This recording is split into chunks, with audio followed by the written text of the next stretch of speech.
If you're looking for a negative review of Brave New World, then I have absolutely no idea how you're going to interpret this video. And it's a weird crosshair to be in because I look at what could have been for Sam Wilson's big debut and I say, when do the reps finally kick in for Marvel? When do they begin hitting themselves out of this slump? I mean, the criticisms, fair. Not all of them, not even the loudest of them, but fair.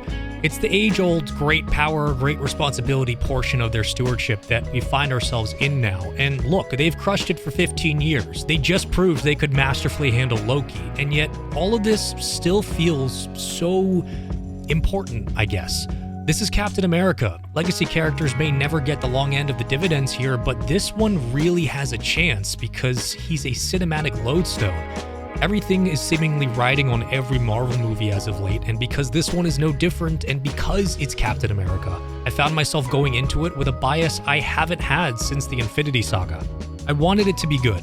I wanted Sam to prove that he could uphold this tradition, because we live in the strangest times I've ever experienced, and in a lot of ways, Brave New World has almost taken that as a challenge.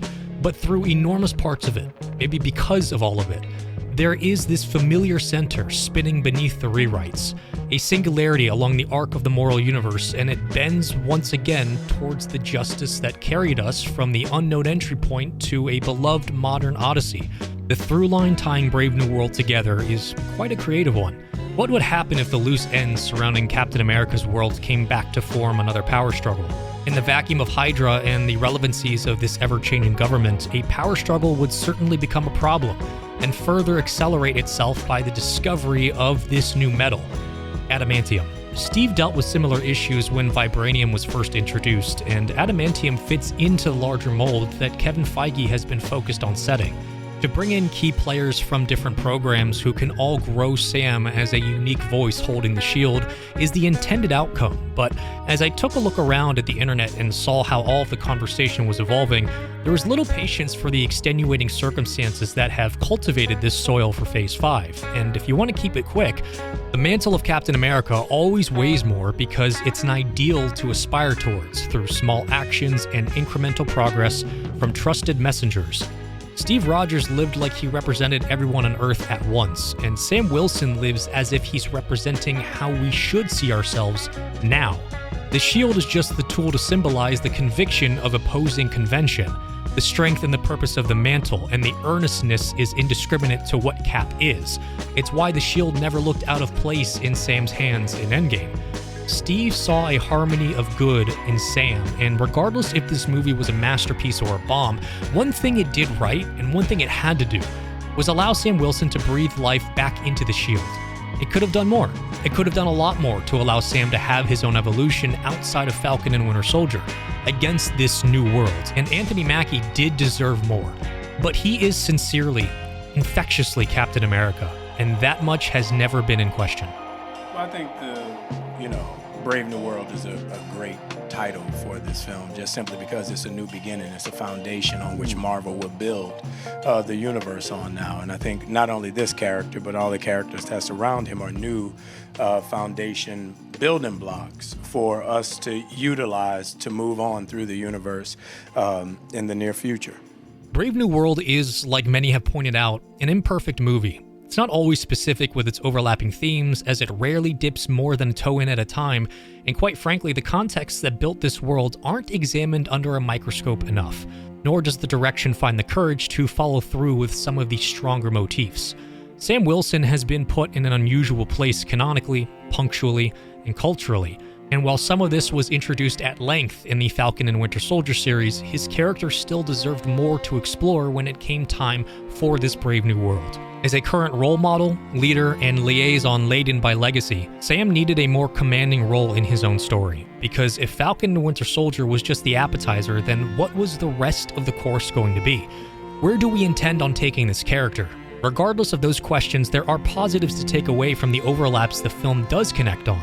While it's not as nuanced or tightly written as predecessors, the use of Captain America against the leader and Red Hulk is quite intriguing for ground-level politics in the Marvel main universe. Red Hulk brings some needed tension between the relationships that matter most to this era of Cap, and the ultimate climax is a little bumpy, but a joy to see realized on the big screen. Sam carries some of the lessons he learned from his time with Bucky in therapy, and it's nice to know that there's some continuity still within the characters, because these are where Marvel builds the bonds that get us to care about Secret Wars. Everything cannot be Infinity War, everything cannot be Endgame, because then the Endgames and the Infinity Wars will never actually happen. With good actors comes good characters, and every single cast member in this movie did the best they could with what they had, which is probably going to save this film from rewatch purgatory and might even grow into something special down the line as it ages. This chapter may not have been as impactful or as good as the last trilogy, but it still needed to find some soul within itself, and honestly, I think it does. Within the MCU, I always cared about the characters' relation to their world, and I want to see it dive more into this world and pit the stability of the identity of Captain America against itself. Go deeper, get philosophical, say something, because the more you let Cap be Cap, the bigger his presence grows. Honestly, thinking about it more, it's pretty disheartening to see how quickly the internet has turned against Marvel. Is there a need for criticisms? Absolutely, but when did the MCU become boring to root for? It was clear from the torch being passed by the original six that all navigation ahead would be dependent on the speed of the storytelling. Somewhere in the middle of the accelerated schedule we got is the creative sweet spot, and in that sweet spot is the opportunity to fully deconstruct Marvel's world, where something as plain as the Stars and Stripes could be retold from a seasoned, informed point of view as this universe moves forward.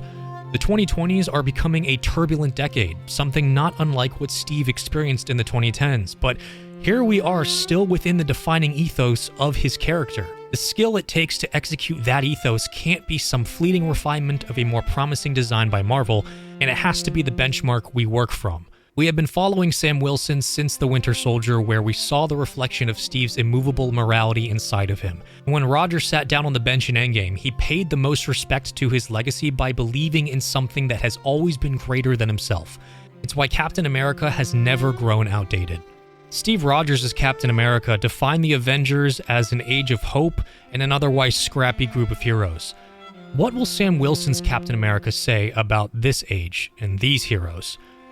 That's where I hope we go with the next iteration. And as always, thanks for watching.